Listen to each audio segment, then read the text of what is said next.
A falta de justiça, no caso Marcos Valério, está nas mãos do Supremo Tribunal Federal. Então esse sangue está nas mãos dos ministros do Supremo Tribunal Federal. Ronan Maria Pinto, se não fosse pago, ele ia entregar o Lula como mentor do assassinato de Celso Daniel. E que havia indícios, inclusive, de que Celso Daniel foi empalado. Hoje eu já tenho proteção da Polícia Federal, então me sinto à vontade para falar sobre a ligação do Alexandre de Moraes com o PCC. Nossos candidatos não podem entrar em comunidades que existem facções criminosas. Por que o Lula não só consegue entrar, como tem a proteção do Comando Vermelho? A Mara Gabrilli, em recente entrevista à Jovem Pan, que foi inclusive passada aqui, disse: o Ronan Maria Pinto, entre aspas, o Ronan Maria Pinto, se não fosse pago, ele ia entregar o Lula como mentor do assassinato de Celso Daniel. Esse é o teor da chantagem. E o Lula pagou. Como é que alguém não tem nenhum envolvimento pagaria? Por que pagaria? O Lula pagou os 12 milhões de chantagem, sim, para o Ronan Maria Pinto calar a boca e ficar quieto. Que, para fins de esclarecimento, é erro tratar apenas da morte do prefeito Celso Daniel. O número de mortos envolvendo apenas este caso chega a 11 pessoas, sendo que ao menos 8 já foram confirmadas a relação. A gente está tratando dos nomes das seguintes execuções por essa facção criminosa: Celso Daniel, o prefeito; Antônio Palácio de Oliveira, o garçom; Paulo Henrique Brito, testemunho da morte do garçom; Irã Moraes Rédoa, conheceu o corpo do Celso Daniel; Dionísio Severo, suposto elo entre quadrilha e sombra; Sérgio Orelha, amigo de Severo; Otávio Marcieri, investigador que ligou para o Severo; Carlos Del Monte Prints, o legista, inclusive esse que eu conheci, tive a oportunidade de conversar com ele, e ele me disse que nunca tinha vomitado nenhuma vez em fazer em verificar um corpo. Foi a primeira vez que ele passou mal durante um procedimento. E que havia indícios, inclusive, de que Celso Daniel foi empalado. E ele não pôde colocar isso por medo. E é a primeira vez que eu falo isso publicamente. Eu acho que precisa constar. Infelizmente, a gente não vai conseguir confirmar, porque ele foi assassinado. Então, é só a ponta do iceberg. Essa série de execuções podem ter sido apenas a ponta de iceberg de um esquema gigante construído pelo Partido dos Trabalhadores.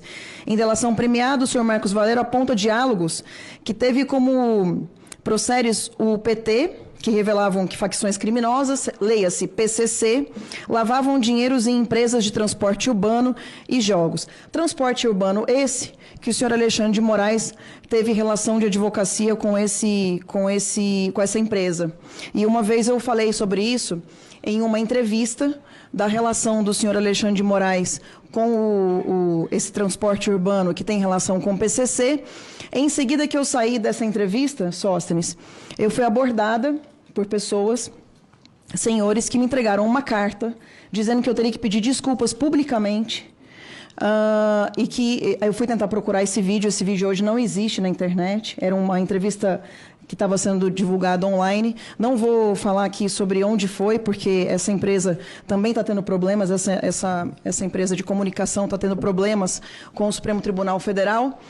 E foi abordada e disseram o seguinte: você vai publicar esse pedido de desculpas hoje ao Alexandre de Moraes e não volte mais a falar do assunto. Eu fiquei calado durante 3 anos, isso foi há 3 anos atrás, mas eu acho que é importante voltar a falar, porque, sinceramente, a gente chegou num ponto em que não dá mais para ficar quieto e aguentar essas pressões. Hoje eu já tenho proteção da Polícia Federal, então me sinto à vontade para falar sobre a ligação do Alexandre de Moraes com o PCC. E o último tema que eu gostaria de tratar é sobre o último dia, 16 de outubro. A gente teve o primeiro debate presidencial do segundo turno das eleições. Em um dado momento, o candidato Lula disse: eu sou o único candidato a presidente da República que tenho coragem de entrar em uma favela sem colete de segurança, e já não é de agora, quando era presidente eu entrava. A gente sabe qual é a razão da restrição de entradas em favelas, né? O Dr. Garuti falou aqui sobre o crime organizado, que cada vez mais, já sempre teve, mas cada vez mais tem relação com a política. Eu queria saber, Dr. Garuti, não sei se o senhor tem essa informação, mas qual é a razão dessa restrição de entrada em favelas? O senhor, como policial federal que tem contato com o crime organizado, né, da Polícia Federal. A gente, então, tem uma série de zonas de exclusão que são controladas por um Estado paralelo paralelo, que é a facção criminosa? Essa seria a minha pergunta. Uma outra questão é, no momento em que temos a Damares Alves sendo intimada a dar explicações acerca do que teria dito numa igreja, eu pergunto, o Ministério Público Eleitoral não gostaria de entender a razão de um único candidato ter o direito de adentrar as tais zonas de exclusão? E aí lembrando também do atentado do dia 17 de outubro, a última segunda-feira, uma semana, em que o governador Tarcísio esteve em Paraisópolis e foi abordado por diversos membros de facções criminosas de São Paulo.